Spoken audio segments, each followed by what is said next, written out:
Welcome to be digital. दोस्तों, आज की वीडियो में बात करेंगे उत्तराखंड विवाह पंजीकरण के फॉर्म को ऑनलाइन अप्लाई करते समय कुछ प्रॉब्लम्स आपके सामने आ रही होगी। उस प्रॉब्लम्स का जो टेक्निकल सॉल्यूशन है उसको आपके सामने शेयर करने का प्रयास करेंगे। यदि यूसीसी में विवाह रजिस्ट्रेशन के लिए आपके सामने कुछ समस्या आ रही है जिसका सॉल्यूशन हो सकता है मेरे पास भी ना हो, तो इसके लिए आप मेल कर सकते हैं या फिर एक टोल फ्री नंबर भी यहाँ पे आपको स्क्रीन पर दिख जाएगा। इस नंबर पर आप कॉल कर सकते हैं। विवाह पंजीकरण के लिए आपको सबसे पहले इसमें आईडी बनाना होता है, जिसमें 3 ऑप्शन आपके सामने रहेंगे: नागरिक, सीएससी और अधिकारी। तो नागरिक वाले में यदि आप आईडी बना चुके हैं और आपकी आईडी फॉरगेट हो चुकी है, अर्थात आपको आईडी याद नहीं है, यूसीसी लॉगिन आईडी याद नहीं है, तो आप इस पेज पे आएंगे और नीचे स्क्रॉल करेंगे, आपको यहाँ पे एक ऑप्शन दिखाई देगा, अपना कूट शब्द भूल गए, यहाँ रीसेट करे वाला एक ऑप्शन दिखाई देगा। इस पर आपको क्लिक करना होगा और क्लिक करने के बाद जो है आपके सामने कुछ इस तरीके से ऑप्शन आ जाएगा।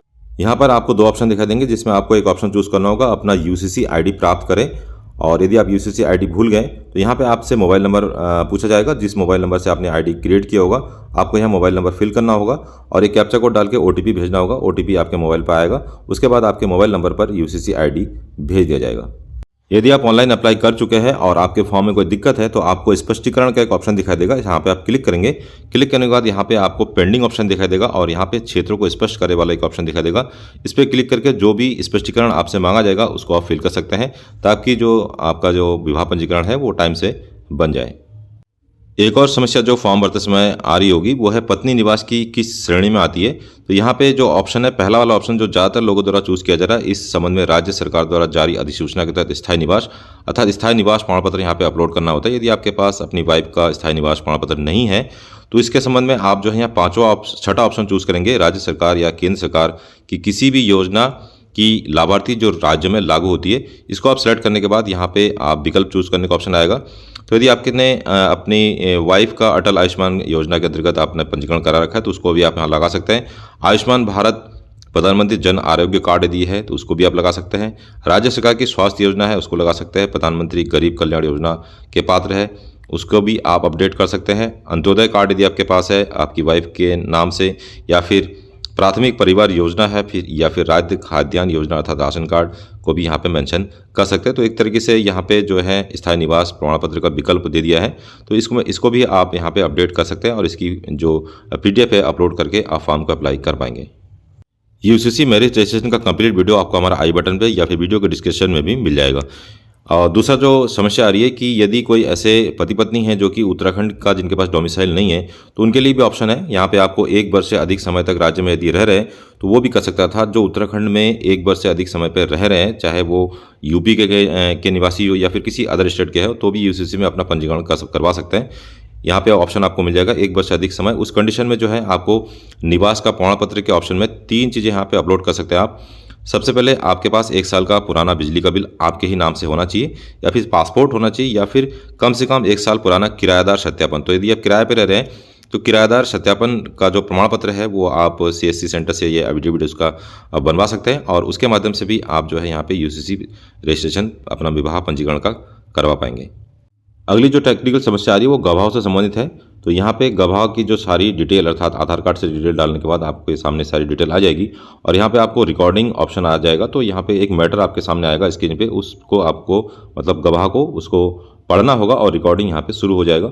यहाँ पे पूर्वावलोकन रिकॉर्डिंग भी जो देख सकते हैं गवाह लोग। लेकिन सबसे बड़ी समस्या यह है कि मान लीजिए कि किसी कैंडिडेट अर्थात पति पत्नी की आयु है जो है 35 ईयर्स की है, तो गवाह जो है आप ध्यान रखेंगे कि यदि 35 मेल की अर्थात पति की आयु 35 है तो गवाह की जो आयु है वो 25 से 35 के बीच में होनी चाहिए और ऊपर अपर एज लिमिट में जो है 50 से कम होना चाहिए। तो ये आप ध्यान रखेंगे। ऐसा नहीं हो सकता है कि 35 साल यदि मेल की आयु अर्थात पति की आयु 35 साल है और गवाह की आयु अब 18 साल लगाते हैं, किसी 18 साल वाले बच्चे का अब गवाह के लिए यूज़ करते हैं, तो आपका फॉर्म यहाँ पे कैंसिल हो सकता है। क्योंकि वेरिफिकेशन जो कॉल होता है उसमें गवाह के पास भी कॉल जाता है या उनसे भी पूछा जा सकता है और उनसे गवाह से ये भी पूछा जाएगा कि शादी कब हुई थी और क्या क्या कौन कौन शादी में आया था। इस तरीके से कई सारे सवाल जवाब गवाहों से भी होते हैं।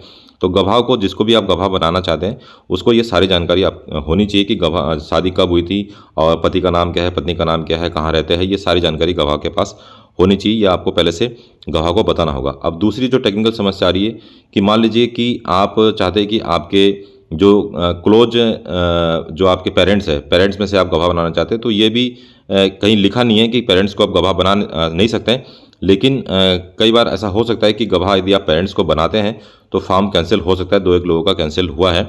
तो कोशिश करें कि आपने फ्रेंड्स में से किसी को गवाह बनाए या दूर के किसी रिश्तेदार को आप गवाह बनवा सकते हैं। अब मान लीजिए आप देहरादून रहते हैं और आपका गवाह जो है दिल्ली में है, तो उस कंडीशन में आप क्या कर सकते हैं? तो उस कंडीशन में आप जो है यहाँ तक का सारा फॉर्म आप भर लेंगे। भरने के बाद जो है आपकी जो आईडी होगी, यूसीसी आईडी है, यूसीसी आईडी और यूसीसी पासवर्ड को आप उस गवाह को सेंड कर देंगे। और वो गवाह इतना टेक्निकल आदमी होना चाहिए ताकि वो अपनी इसको लॉगिन कर सके और इस रिकॉर्डिंग को करके जो है यहाँ पे उसको ओके कर सके। तो जिससे जो है आपका काम, आप कहीं भी बैठे हो किसी भी गवाह से जो है ये काम करवा सकते हैं। बस आपको अपनी यूसीसी आईडी उसको देना होगा और पासवर्ड देना होगा और उसको सिखाना होगा कि किस तरीके से गवाही का ये काम करना है। तो आप दूर बैठे भी किसी भी का भी गवाही यहाँ पे ले सकते हैं। अगली जो टेक्निकल समस्या आ रही है वो फोटो अपलोड करने से संबंधित है। तो यहाँ से साफ साफ लिखा है पीएनजी साइज में फोटो हो सकता है या फिर जेपीईजी साइज में फोटो अपलोड कर सकते हैं।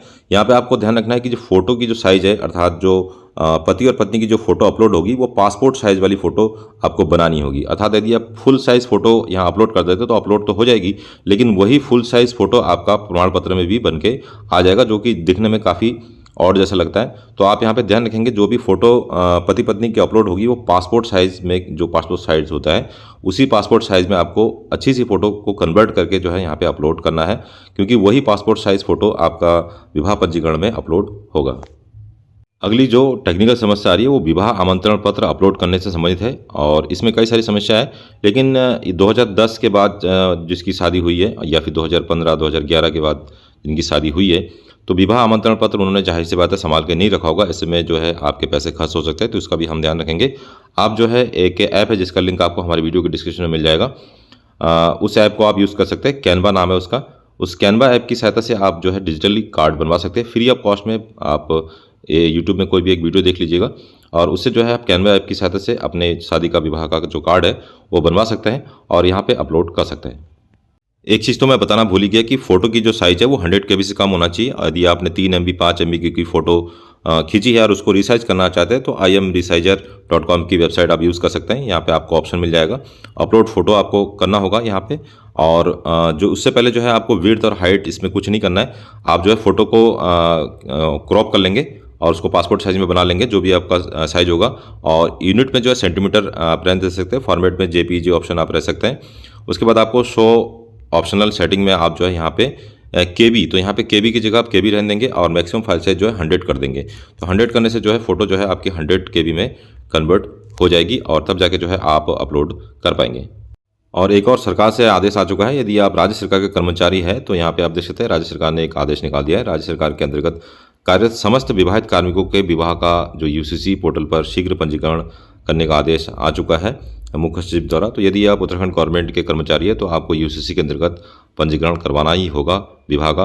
और इसके अलावा यदि आपने यूसीसी लागू होने से पहले आपने विवाह का पंजीकरण करवाया है और आपको कन्फ्यूजन हो रहा है कि यूसीसी में पंजीकरण करवाना है कि नहीं है, तो ये आपके मर्जी के ऊपर है।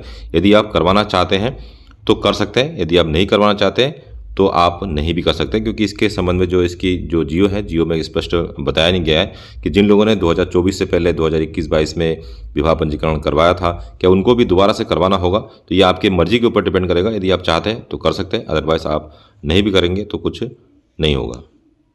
आप कुछ कमेंट्स पे बात करते हैं। यदि आपके मन में भी कोई कमेंट्स है तो आप कमेंट कर सकते हैं। जैसे पत्नी का स्थायी निवास मायके का लगाना है या फिर ससुराल का, तो जाहिर सी बात है शादी के बाद का स्थायी निवास लगाना है, ससुराल का निवास प्रमाण पत्र लगा सकते हैं। और कोशिश करें कि आधार कार्ड में भी आपका वही एड्रेस होना चाहिए।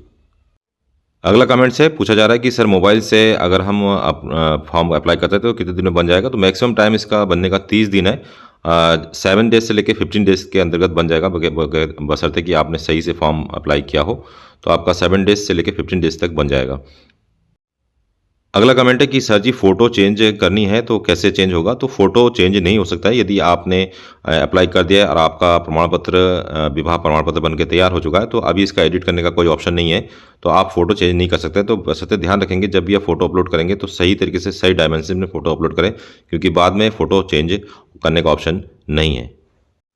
अगला जो कमेंट्स है वो काफ़ी इंटरेस्टिंग है। मैरिज सर्टिफिकेट में वाइफ का सरनेम कैसे चेंज होगा, क्योंकि आधार से फैच हो रहा है और आधार कार्ड में चेंज करने के लिए मैरिज सर्टिफिकेट मांगा जा रहा है। तो आजकल ये एक नया ट्रेंड बन चुका है कि मैरिज से होने के बाद जो है, अगर वर्किंग वुमेन है, यदि आप अपनी वाइफ से कोई फॉर्म वगैरह अप्लाई करवाना चाहते हैं या फिर पढ़ाई या फिर नौकरी करवाना चाहते हैं, तो आप सरनेम चेंज बगैर किए भी आप जो है उसका आधार कार्ड में चेंज कर सकते हैं। अर्थात आधार कार्ड में जो है फादर की जगह पति का नाम आ जाएगा और एड्रेस भी चेंज हो जाएगा। लेकिन सरनेम यदि आप चेंज करा देते हैं वाइफ का, तो ऐसे तो हो जाता है सरनेम चेंज, और यदि आप नहीं कराते हैं तब भी हो जाएगा, और कराते हैं तब भी हो सकता है। लेकिन नहीं कराने से जो है, यदि आप वर्किंग वुमेन है आपकी वाइफ, तो नहीं कराने पे ही फ़ायदा है, क्योंकि ये प्रैक्टिकली हो चुका है कि बहुत सारे ऐसे वर्किंग वुमेन हैं जो कि सरनेम चेंज नहीं कराते हैं, और सरनेम चेंज कराने से जो है फॉर्म वगैरह भरने में दिक्कत आती है। जो UKSSC या UKPSC की वैकेंसीज वगैरह आती है, तो उसमें सरनेम चेंज होने के बाद दिक्कत आती है, क्योंकि वहाँ पे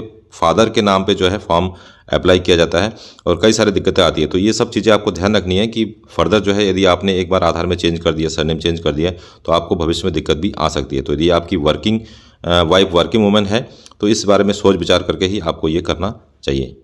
तो दोस्तों, ये था आज का वीडियो। इस वीडियो के रिगार्डिंग कोई और जानकारी आपको चाहिए तो मैं कमेंट कर सकते हैं, या फिर वीडियो के डिस्क्रिप्शन में आपको हमारा टेलीग्राम का संपर्क सूत्र मिल जाएगा, उसे भी ज्वाइन कर सकते हैं। मिलते हैं नेक्स्ट वीडियो में। जय हिंद, जय उत्तराखंड।